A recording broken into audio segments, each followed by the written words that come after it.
ନାଇଁ ନାଇଁ ଆମେ ଜାନୁଆରୀ ମାସରୁ କଂଗ୍ରେସ ଦଳ ସଜବାଜ ହେଲାଣି ଆମେ ଆନ୍ଦୋଳନ କରିବୁ ଇଞ୍ଚେ ଜମି ଆଦାନୀକି ଦିଆଇଦେବୁନି ଓଡ଼ିଶା ବିଲକୁଲ ସେ ଆସିବ ଯେ ନେବ କେଉଁଠୁ ସେ କାଗଜ କଲମରେ ଆକୁ ପଇସା ଦେଇକିରି ମୋଦିକି ନେଇଯିବ ଫିଲ୍ଡକୁ ଆସିବ ଗାଡ଼ କରିଦେବୁ ଆଦାନୀ ତାର ଯେଉଁମାନେ କର୍ମଚାରୀ ଆସିବେ ମାଟି ଘୋଡ଼େଇ ଦେବୁ ଓଡ଼ିଶାବାସୀ ଆମେ ସାରା ଇଣ୍ଡିଆ ଜିତିଲା ବ୍ରିଟିଶ ଲାଷ୍ଟକୁ ଆସିଥିଲା ଇଣ୍ଡିଆ ଓଡ଼ିଶାକୁ ସେଇ ଓଡ଼ିଶାର ସ୍ୱାଭିମାନ ଜନସାଧାରଣର ଏକତା ଆମେ ଆଦାନୀ ଦେଖେଇଦେବୁ ଏ ଜନ୍ମରେ ତୁ ଓଡ଼ିଶା ମାଟିରେ ପାଦ ପକେଇ ପାରିବୁନି ସେ ବିଜେପି ଆଇଲେ ବିଜେପି ଦରକାର ପଡ଼ିଲେ ମୋଦି କି ତାଙ୍କର ମୋହନ ବାବୁକୁ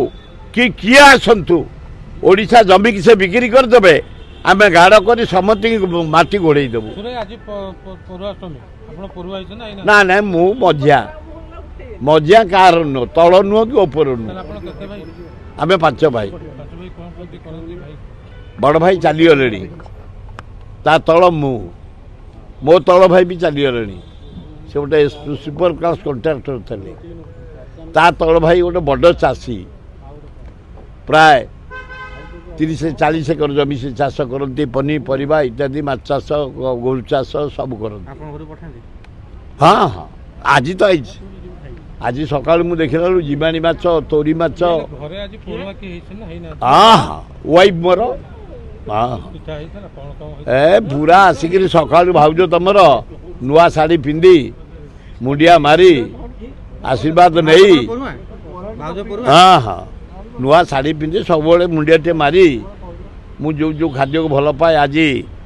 ପୁରା ପିଠା ଚୁନା ମାଛ ଜିବାଣୀ ମାଛ ଛୋଟ ମାଛ ମୋତେ ଭଲ ଲାଗେ ମଣ୍ଡା ନାଇଁ ମଣ୍ଡା ଯେଉଁ ସିଝା ଧଳା ଧଳା ମଣ୍ଡା ସେଥିରେ ପୁରୁଅ ଦିଆହେଇଥିବ ନଡ଼ିଆ କୋରୁଅ ସେ ଭଲ ଲାଗେ ମୋତେ ନାଇଁ ସମସ୍ତେ ଯେଉଁମାନେ ବଡ଼ ସେଇମାନେ ପରୁଆ ଆମେ ଆଜି ଲିଙ୍ଗରାଜକୁ ପରୁଆ କରିଛୁ ଜଗନ୍ନାଥ ପରୁଆ ହେଇଛନ୍ତି ଲକ୍ଷ୍ମୀ ପରୁଆ ହେଇଛନ୍ତି ପାର୍ବତୀ ପରୁଆ ହେଇଛନ୍ତି ଯିଏ ବଡ଼ ପୁରା କହିଲି ଲିଙ୍ଗରାଜ ଯିଏ ବଡ଼ ସେ ପରୁଆ ହନ୍ତି ମାମୁଁ ଘରୁ ପ୍ରସାଦ ଆସେ ମାମୁଁ ଘରୁ ଅସ୍ତ୍ରବସ୍ତ୍ର ଆସେ ପିନ୍ଧନ୍ତି ଭଲ ଖାଦ୍ୟ ଆସେ ଖାଆନ୍ତି ଏବଂ ଖୁଆନ୍ତି